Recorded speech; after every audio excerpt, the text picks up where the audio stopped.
डिगोला सरगम में आपका स्वागत है। अरे काका देखइबा ना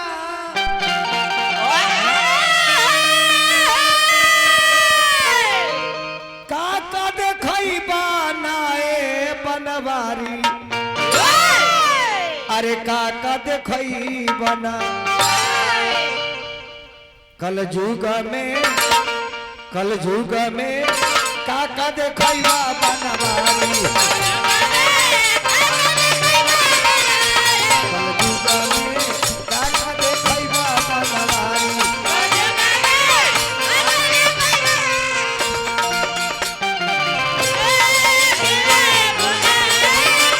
आप देख रहे हैं डिगोला सरगम के माध्यम से।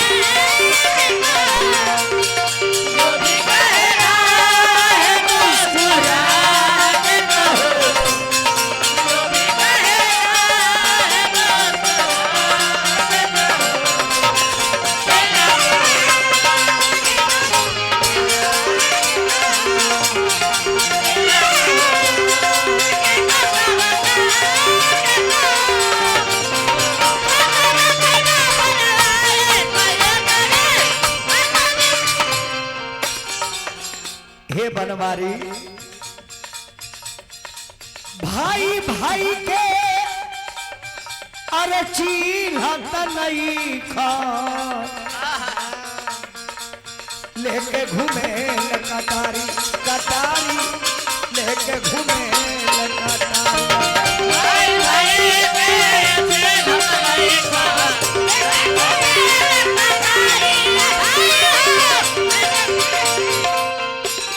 भाई भाई से प्रेम नहीं खेलो के एकारे पर स्नेह बबुआ जी के तरफ से मिलल हार्दिक अभिनंदन करता है।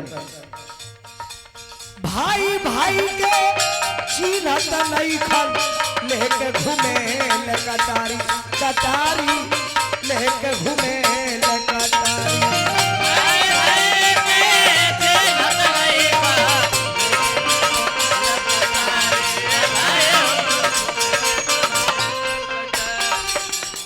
बाप के बेटा अरे कहला न करले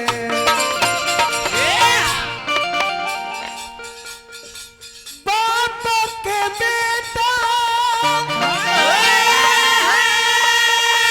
अरे कहला न करले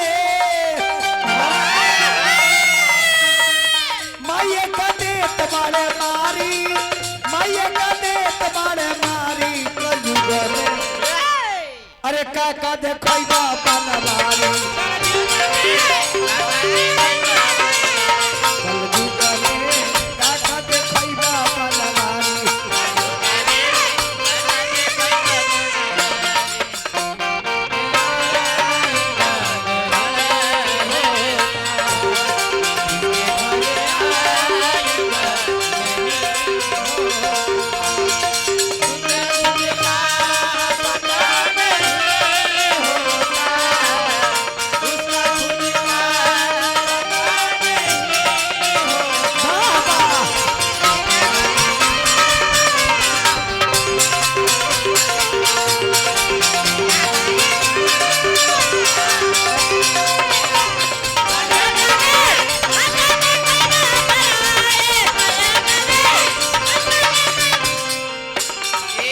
हे भगवान सासु से पतोहिया अरे तनी न लजाली चलली घुमटा उघारी कलयुगा में चलली घुमटा उघारी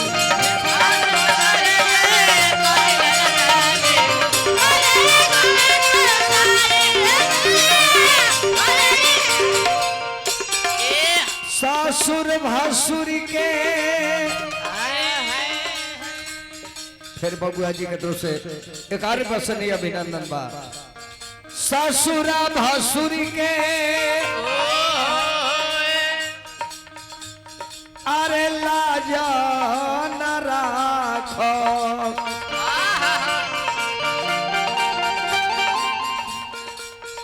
ससुर भसुर के अरियादन करस बबुआ रोज रोज दे तुम्हारी गारी कलयुगा में कतल कर दे तारी गारी कलयुगा में ससुर भसुर के गाड़ी देता लो अरे कलयुगा में काका देखैबा बनवारी कलयुगा में काका देखैबा बनवारी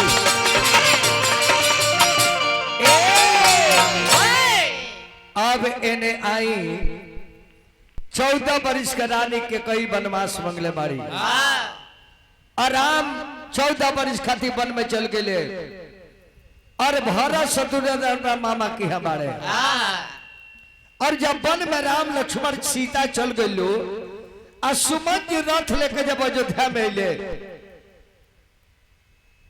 राजा दशरथ के पता लागल कि राम के वन छोड़ के सुमन जी लौट आए बड़े दरबार में सुमन जी महाराज के बुलावल गई राजा दशरथ जी कहली कि कहा सुमन राम के कहा छोड़ के आ गई लो सुमन जी कहली कि महाराज कितने मनौनी है कितनो निहोरा कनिया लेकिन बबुआ मननी है ना रथ पर से उतर के चल गई है अरे सुमन बेटा राम के कहा छोड़ दिला कहले जी महाराज कहते अरे बचनवाए राजा हो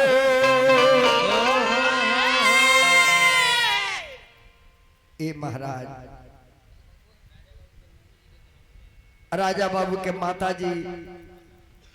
राजा बाबू के माताजी हमरा के 200 रुपया दिल बनी भगवान से निवेदन करो सदा सुहागन बन के रही नैहर ससुरा सब बन रहे और बबुआ लो अरे आशीर्वाद से खूब आगे बढ़ी सबे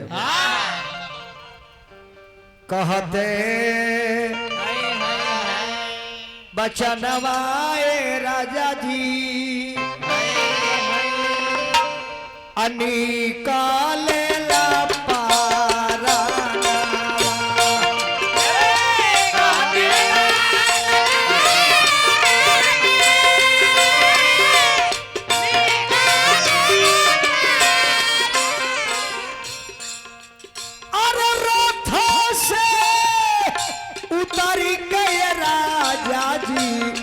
राम गईले हो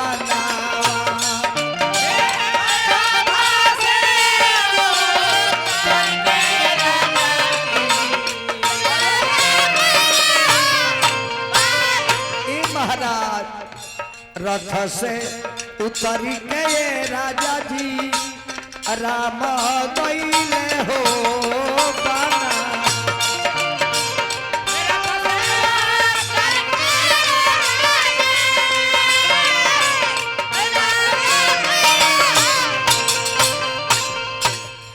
माने राजा बाबू के छोटका बाबा जी काई बजाओ तरैया वो कहा गले मेन ऑपरेटर कहा गले 11 पे सने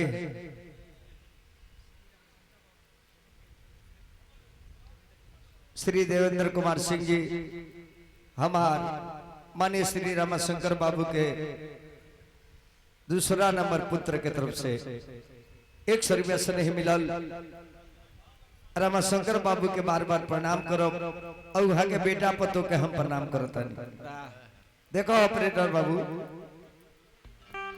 ई बात जब राजा दशरथ सुन के राम वन में चल गए राजा दशरथ के धरती पर गिर गए कौशल्या दौड़ के आके कहली कि महाराज ई का अतरानी अब दुनिया में ना रहो कली के अरे महाराज ऐसा कहे बोलतानी नारी के जिए के दुए गो उपाय बा कवन कवन नारी के दुनिया में रहे के दुए गो आधार बा कवन कवन अगर बेटा नहीं के तो अपना पति के देख के नारी जिंदा रह जाई अगर पति नहीं खान तो बेटा के देख के जिंदा रह जाई हमार तो बेटा पतो जंगल में चल गए हम के जियो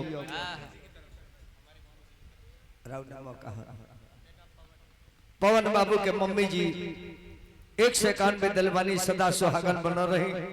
भगवान से निवेदन करो हमने के गार्जियन अब शंकर बाबू चल गए नी देवता बन के देवलोक में स्थान ग्रहण कर ले बानी। अब ये परिवार में यह होके के चाहिए हे महादेव कि सोहर मंगल गीत बियाह शादी होके के चाहिए ना।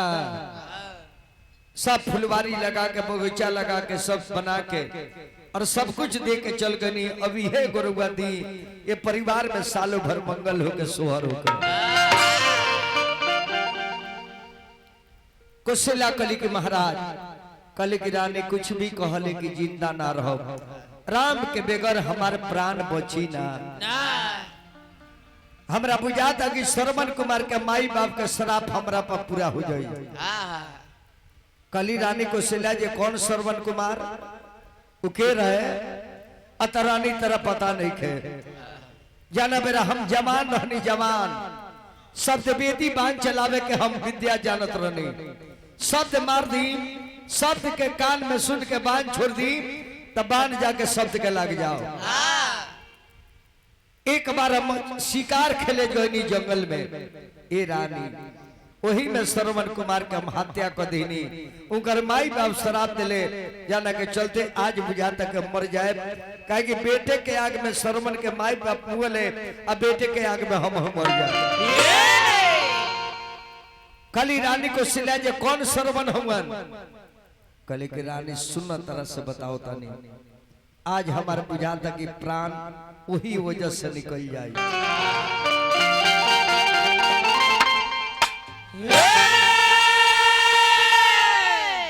एक समय में श्रवण कुमार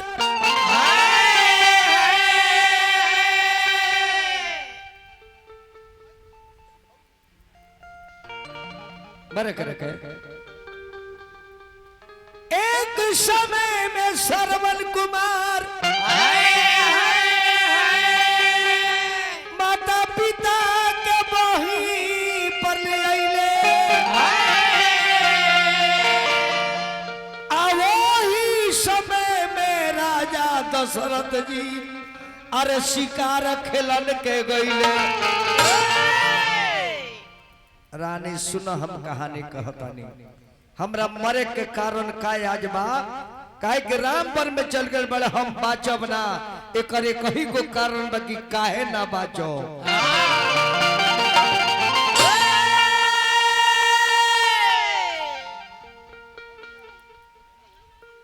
राथवा पर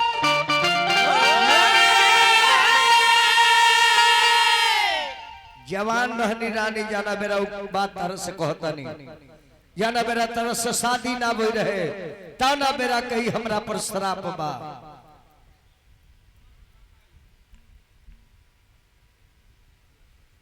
यस बाबू 91 दिलवानी बाबू हमार पर्सनालिटी तो कहता ये रहुओ कौन मलेटिए में जाए देहिया मलेटी मलेटी चिल्लाता।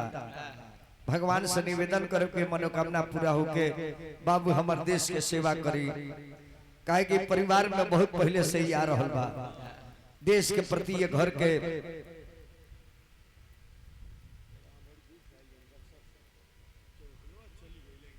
अच्छा ठीक है चलिए हमार बाबू जिला बक्सर से चल के अलवानी विश्वामित्र जी के धरती से बाबू रुआ का हम पहले स्वागत करब कि राम के गुरु जी के धरती से आयल बनी। हमारा गोपालगंज में बन तो ऐसे भी रुआ भगवान के समान बनी काहे कि अतिथि देव भव और रुआ के भगवान समझ के हम प्रणाम करता। बाबू जनक सिंह जी 11 पे देनी अभिनंदन बा।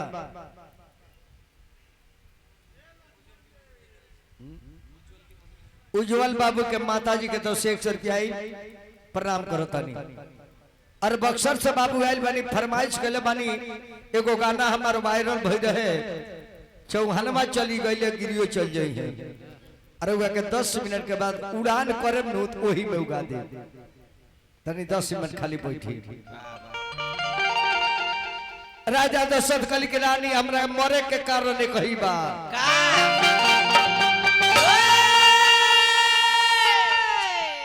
जौन मेरा जवान रहनी रानी शब्द बेदी बांध चलाओ तरनी शब्द बेदी शब्द कान में आ जाओ बांध छोड़ दी जाके शब्द के लाग जाओ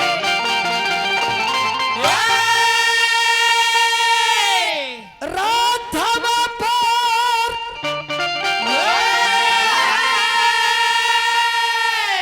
अरे होई के सवारावा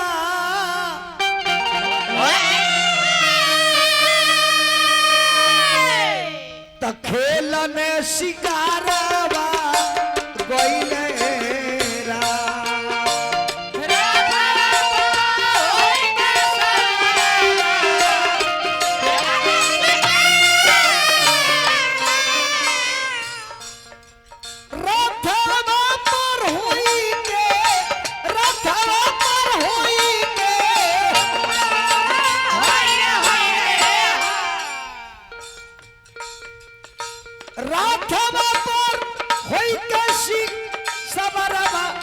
खेलने शिकारावा गइले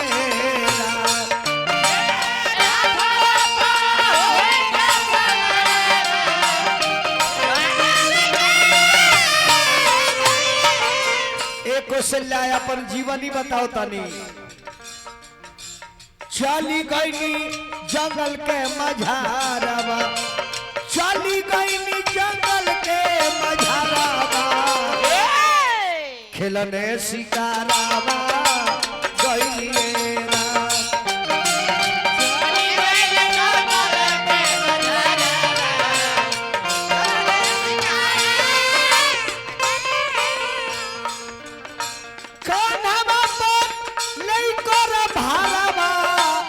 सरवन कुमारावा ओइले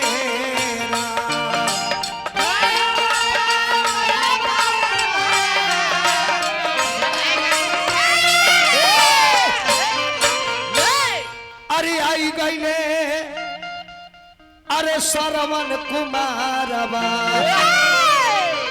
अरे आई गइले सरवन कुमारवा तबन के मजारावा सुनैरा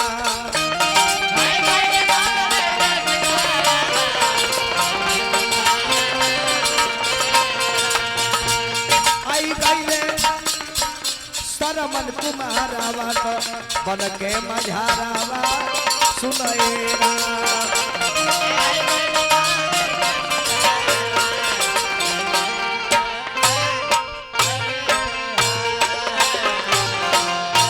फिर बाबा विश्वामित्र जी के धरती से हमारे बाबू जिला बक्सर के रहे वाला 100 रुपया दल वाले बाबू के बहुत बहुत धन्यवाद अभिनंदन स्वागत।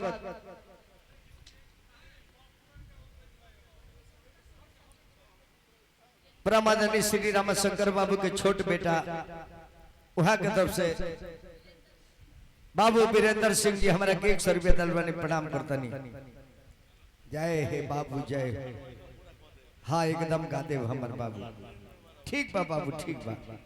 फिर मार छोटू बाबू 11 रुपया दल वाले अभिनंदन बा तो जान जाइए रानी जो गैनी शिकार खेले सरवन कुमार अपना माई बाप के लेके आ जाता रहे जंगल में उगर माई बाप आन्हर ले आन्हर कहले जे बेटा हमने के कहाँ लेके आयल बड़ो सरवन कुमार कहले कि बाबूजी अयोध्या में लेके आयल बानी ये अयोध्या के जंगल हो कहले जे तनी बहंगी धरो हमने के पानी पियाओ कहले कि माई बाप जी पानी कहाँ मिली तो जंगल हो सब जानवर के रहे के जगह हो जी छोड़ के जाए तो कोनो घटना हो जाई माई कहली कि बबुआ हो पानी पिया दन तब जीव अब सटता अरे बेटा हो तनी पानी पिया अरे बबुआ हो तनी पानी पिया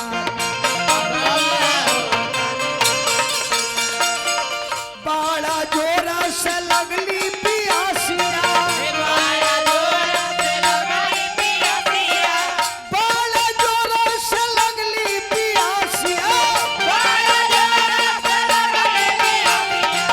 पानी पिया के हमार हियारा जुड़ा दो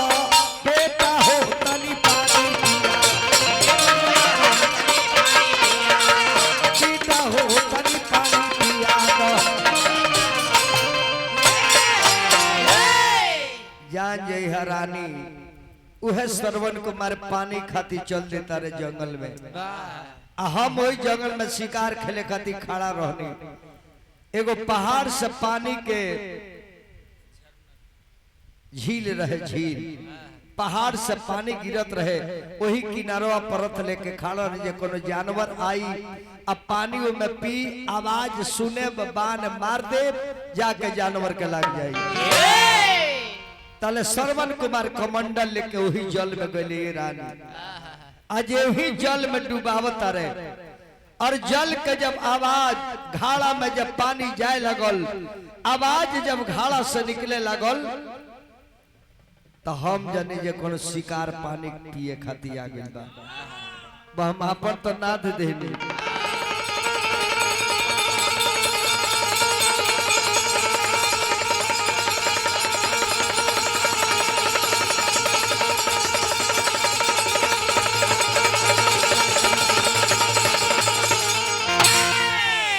रानी जब बाण हम मार देनी और बाण जाकर बच्चा के ला गई।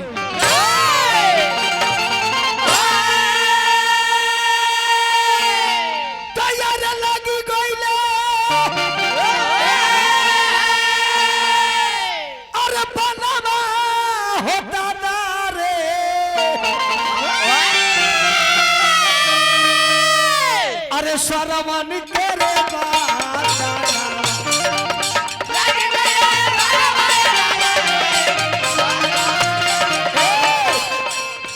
कुशल्या गली महाराज एक बात अतये रानी बांध मार देने को नौजवान के। राम राम जब श्रवण किन्हा तब माँ दशरथ मानव को चिन्हा।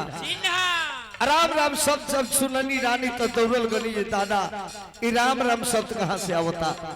देखनी कि लड़का तड़पता बाण लागल बा। कहनी जे बाबू गलती से मार दिल बनी जानवर जान के, हमरा के तू माफ कर दो, हम जान के नहीं मरले। श्रवण कहले कि तू के हौ? हम कहली कि अयोध्या के राजा दशरथ हई। कहले कि अरे चंडाल राजा कावाना करनवाए राजा मारी दिहला बानावा, अरे मारी दिहला बानावा हो रोता रे सारावन कुमार मेरा।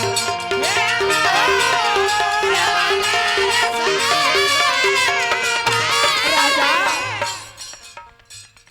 माई के करनवाए राजा योई नी जगालावा में होई नी जगालावा में पनिया के रहल तारा कार मेरा।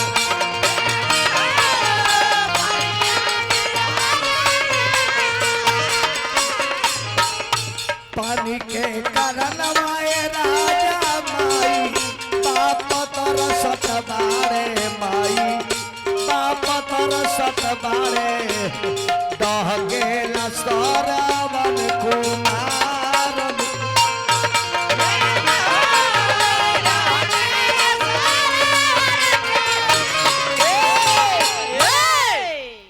कहल राजा दशरथ की बेटा हमरा के माफ कर दो। अनजान में तरह का बाण मले बनी जान के लेके बिल्कुल कि राजा हमरा मरला के प्रवाह नहीं खे। एक गो दुख बाजे पानी बिना हमार माई बाप तड़पता रहे। अगर प्राण छूट जाई माई बाप के तब फिर श्रवण की बेटा के रहला से का फायदा।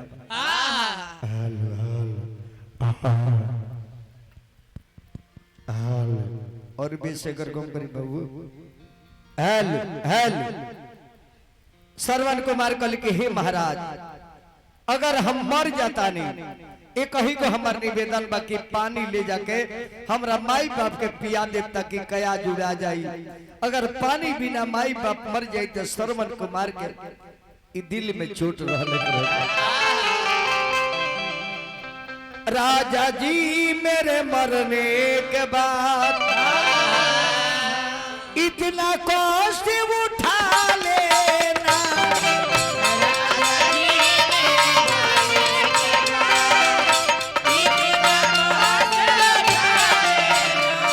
महाराज माता पिता मेरे अंधा अंधी उन्हीं को पानी पिला देना।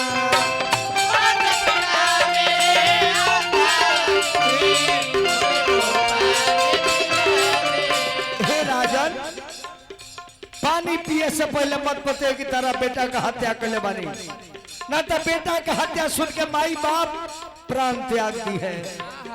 पानी पी लेने के बाद, पानी पी लेने के बाद सारा हाल सुना देना।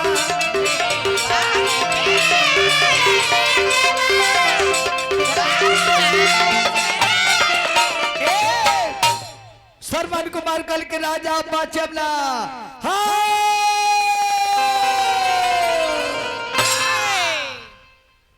रानी श्रवण कुमार मर गए।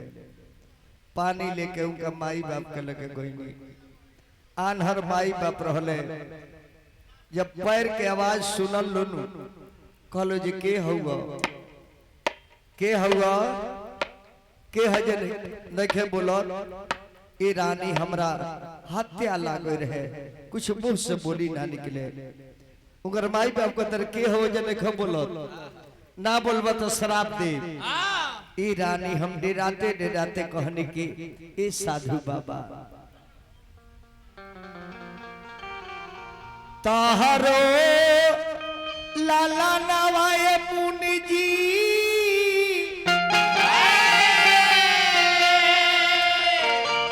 अरे आइले जंगलावा में हमारी देहानी हम होता जान है।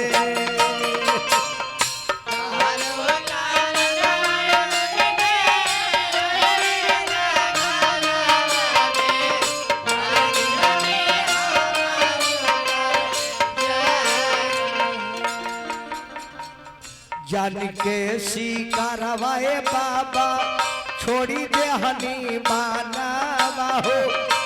जान के शिकारवाए बाबा छोड़ी दे नी मानवा हो।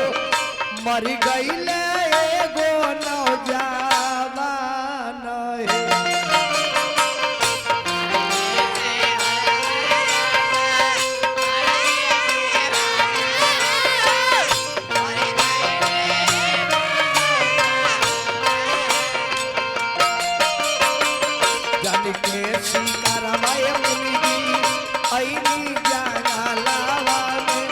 छोड़ी दे हनी हम होता बान है।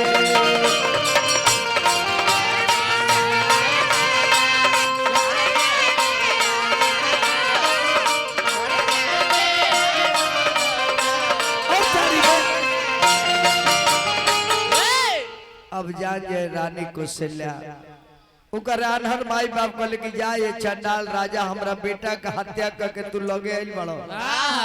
बस पहले माई मर जाता रही बेटा बेटा कह के, काहे कि बेटा का मरल माई से बर्दाश्त होखबे ना करी। अब माई जब मर गई तब बाबूजियो मर गए जे हमारा औरतियो छोड़ के चल गई।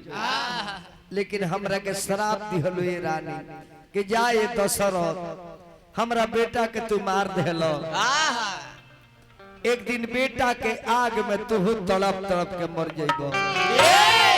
रानी हमरा बुझाता जे आज सरापो हमरा पूरा हो जाई, काहे कि हमरा आंख से लौकत बाना।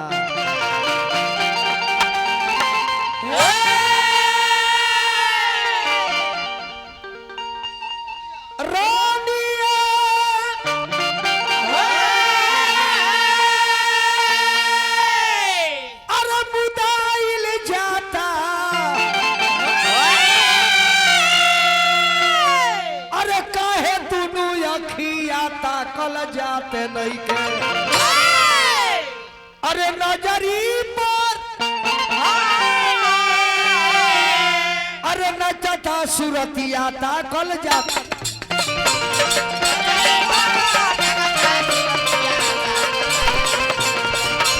नजरी पर नचता सूरतिया ता कल जाते नहीं।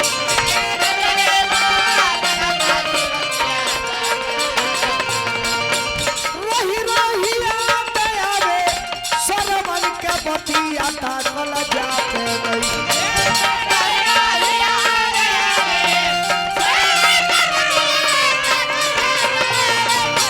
माथवा पर नचे बतिया ताकल जाते नहीं माथवा पर नचे बतिया ताकल जाते नहीं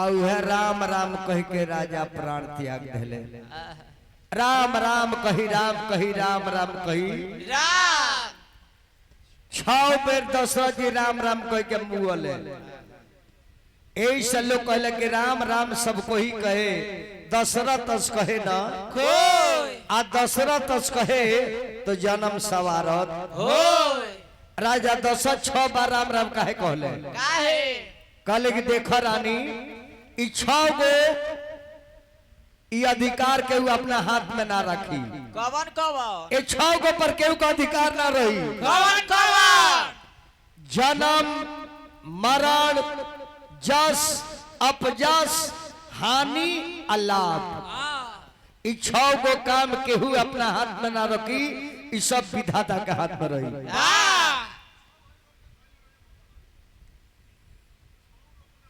छौ रोकले बड़े यहाँ के छौ रोक दल बनुआ तब तो 200 जी सरुआ पावरफुल बने हल हल देखो बाबा थारा बुझाता मने हल हल हल हल अब राजा 200 जी के मृत्यु हो गई गुरु बसी जी के दरबार में बुलावल गई आ गुरु जी राजा 200 जी के लाश तेल भरल नाव में रखवा देनी फिर हमार बक्सर नरेश अमर बाबू राजा बाबू के मित्र बानी और राजा के मित्र तो रोजे न हुई रही बक्सर डुमरा बक्सर नो अच्छा ठीक बा हेलो हेलो वाह वाह अब राजा दशरथ मर गए गुरु बसी जी आके दरबार में राजा दशरथ के लाश के नाव में भर के तेल के रखवा के और दूध के भेजल के भरत शत्रुघ्न के बुला ले आओ काहे कि जरा 4 गो बेटा लाश घरे पड़ल बा केहू बेटे नहीं के 2 गो बेटा वन में आ 2 गो बेटा महल में अब भरत जी आवत रहे अपना मामा के यहाँ से जब गांव में पहुंचले तो गांव के लोग केहू भूलत नहीं थे ये बहुत पुरान नियम है बबुआ अगर गांव में कोनो घटना घट जाला अब मानी कि लाइन बाजार के घर के सामान बाहर से उतरल बा आ केहू देखेला तो मुंह लटका ली वही जी बुझा जाला जे काहे मुंह लटकौले है लोग लागेला बतियो जी ई जानत रहे कि ना कहला के काम नहीं के जब अब घरे जा का हमारे घर में समझ ठीक बनू एकदम सब ठीक बजा घरे जा वही बेरा उनका बत कोही से बुझा जे जे घरे कुछ भइल बा ममहर से जब आए भरत जी अरे दासा कहलो न जाला आहाट बाट सब नर नारी अवध के उदास देखाला बाजार हाट नगर सब उदास बाजे जहे बता मुड़िए गाड़ के बात करता जब गेट पर पहुंचले तक के कई आरती के थार लेके खड़ा बिया आवा ये भरत आवो अरे के कई महातारी फुरती अरे लेके बैली थारी कहली आरती बारी अरे कहली आरती उतारी बारी आव भरतार ती उतारी कहली आरती बारी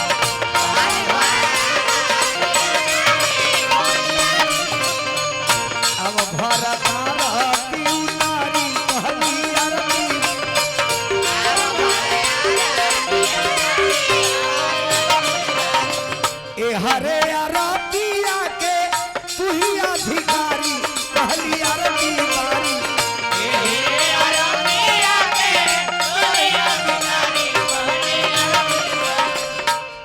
खुशबारी के कई महतारी कहली अलती बात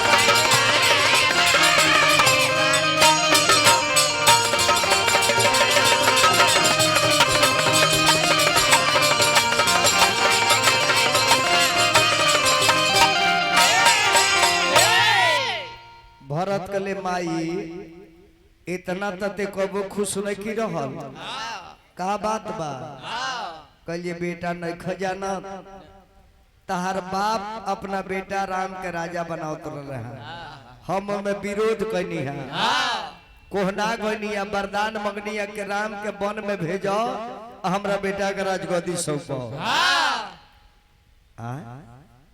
राम वन में गए कल के हाँ लक्ष्मण गईले सीतो गईली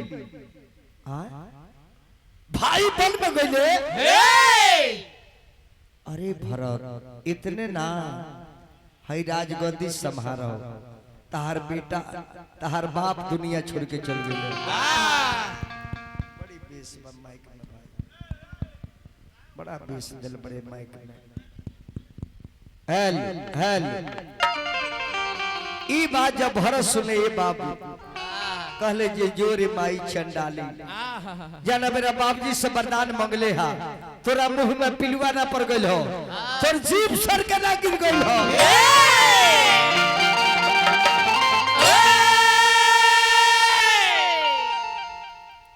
अरे माथा में पर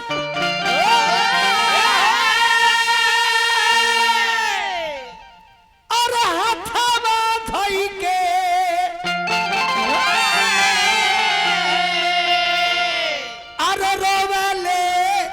भरत जी मायरे ही का कोइले अरे भैया दे हले अरे घर से निकार मायरे ही का कोइले भाई देले घर से निकार मायरे ही का कोइले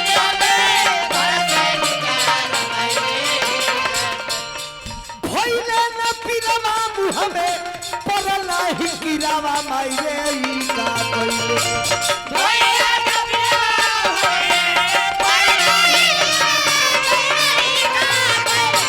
भरसती काली देले हिरावा मायरे ई का कोइले भरसती काली देले हिरावा मायरे ई का कोइले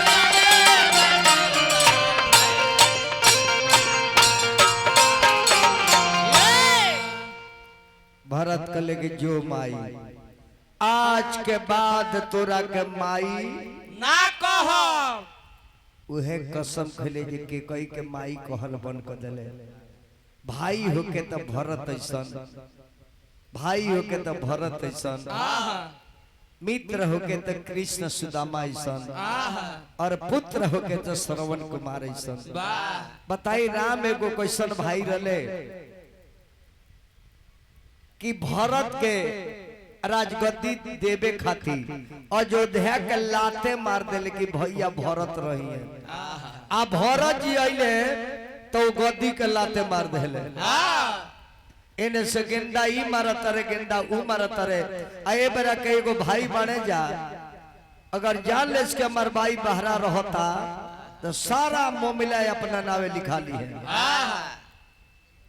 अना तलगी भगवान से कह काए भगवान ओकरा एको को वंश कारखाना होत तो जमीनवा हमरे हो जाए आ देखी बाबू ऐसा लोग एबरा के नकली जब टीवी पर रामायण चले रामायण आज जब भरत राम के मिलन होला तो हम देखले बानी आगवा बैठ के लोग रोवेला राम भरत के मिलन देखेला लोग टीविया पर फिल्म देखे लालो तो धन हुआ ये भरत धन हुआ ये राम ऐसा भाई हम ना देखनी और रूमवा में बड़ा तो फिल्मवा देख कर रोता रहे अतले उनका लड़का के कहता जे पापा चाचा के बैल अपना खेत में डूब गइल बा हाँ, तो कहतर जे बेटा हाँ, पूरा टायर ना दो कर पूरा धान कचार दी। फिल्म के देख के रोत लह, हकीकत में कहतर जे भाई के टायर से खेते जोत ले। हाँ, नकली रोतर बे मतलब के हाँ, हैं?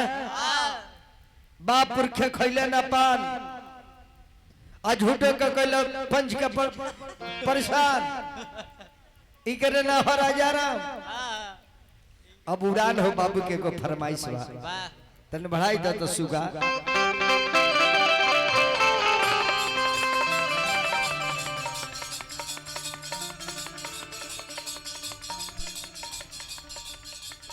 इस राम के चरित्र अपना मन में उतारी।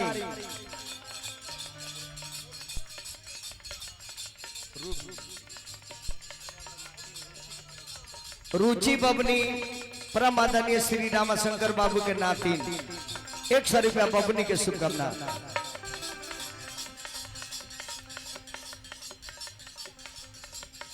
मल्लिकार के भगवान कल के वहां के 5 लाख के महीना हो, लेकिन एको को महीनवा तो दी महाराज।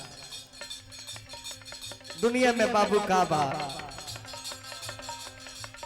ना कुछ लेके आयल बानी सन ना लेके जाई जवन देखो तनी सन सब छूट जाइए दादा। है या ना कुर्सी पर बैठल बानी ई मत सोची जे हमार कुर्सी हो, ई काल दोसर के बैठल है आ फिर आज उठे तभी न दोसर के बढ़ जाई। परिवर्तन ही दुनिया के नियम हो।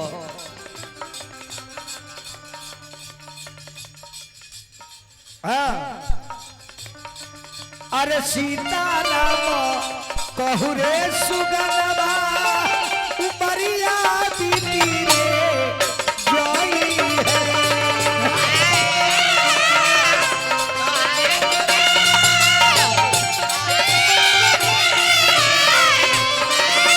ए उमरिया बीती रे जोई है हो शरीरिया लेती रे जोई है।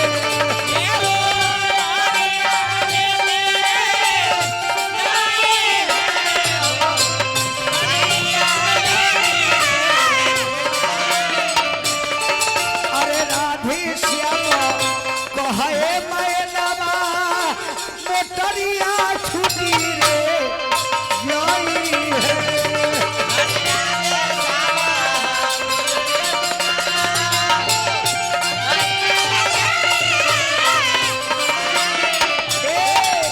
का रह जाई का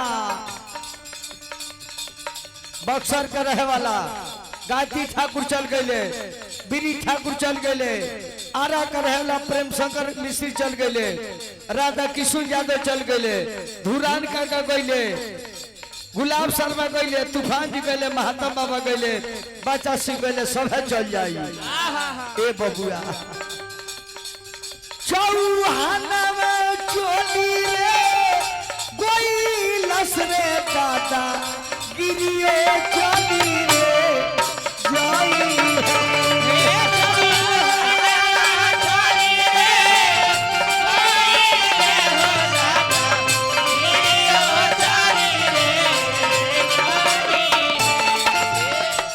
ए बरा अपना बिहार में 10,72,068 को ब्यास बढ़े।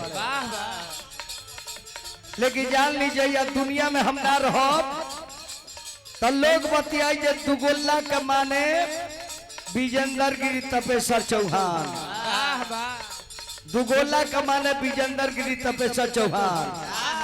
आ छठ के जब गाना बाजी तो लोग कही शारदा सिन्हा जी। आ होली के जब गीत बाजे लगी तो लोग कहे ना ना ई गुड्डू रंगीलवा हो। चौहानवा चोली रे गोइले हो दादा गिरियो चली हो जाई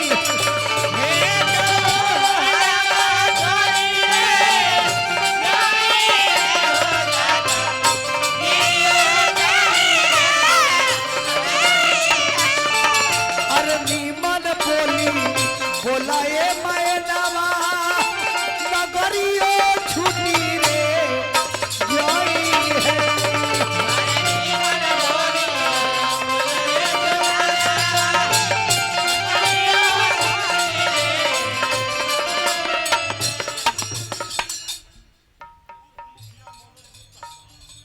उप मुखिया श्री मनोज गुप्ता जी लाइन बाजार हमरा के 100 रुपया दिलवानी। उप मुखिया मनोज गुप्ता जी गुप्ता परिवार का अभिनंदन। एबरा उक बानी भगवान से निवेदन करूँगा वर्तमान में मुखिया होगी ए मनोज भैया। ए नगरिया छुट्टी जई है हो निहरियो छुट्टी रे जई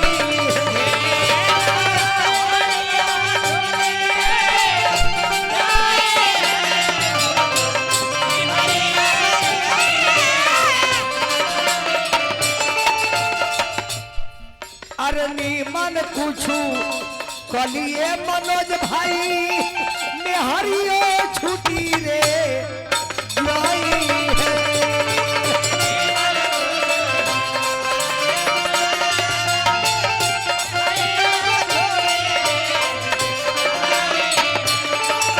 फिर हमरा उप मुखिया मनोज गुप्ता जी 100 रुपया हमरा के 100 रुपया हमरा छबीला भाई बोके। अरे सीताराम कहिए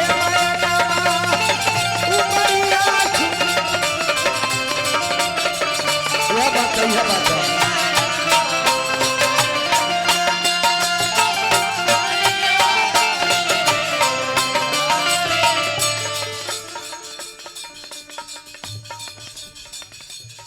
राजा बाबू के मामी जी राजा बाबू के मामी जी 100 रुपया। राजा बाबू मामी में आधा हिस्सा होला। सन्नी बाबू 51 रुपया।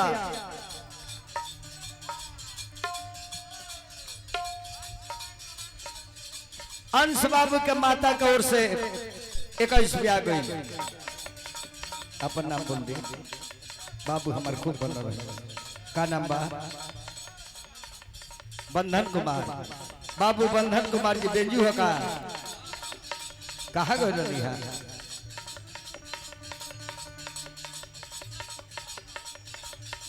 जय हो हमारे बाबू लोग बना रही।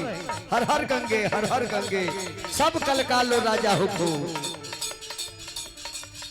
तन खावा लेके हो देती बाबू तन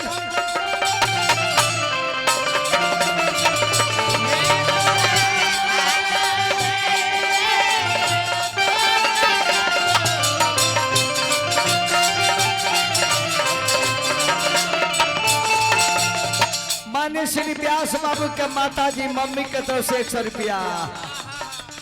अरे राधे श्यामा कहे सुननवा उमरिया दीदी रे जई है।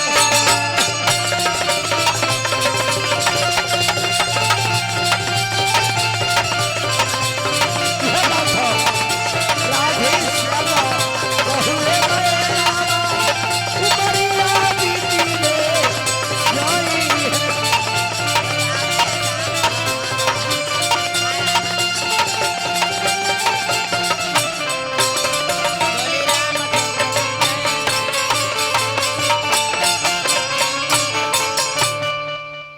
नैना कुंवर जी 100 रुपया हमारे गिरल तो उठा के दिली है।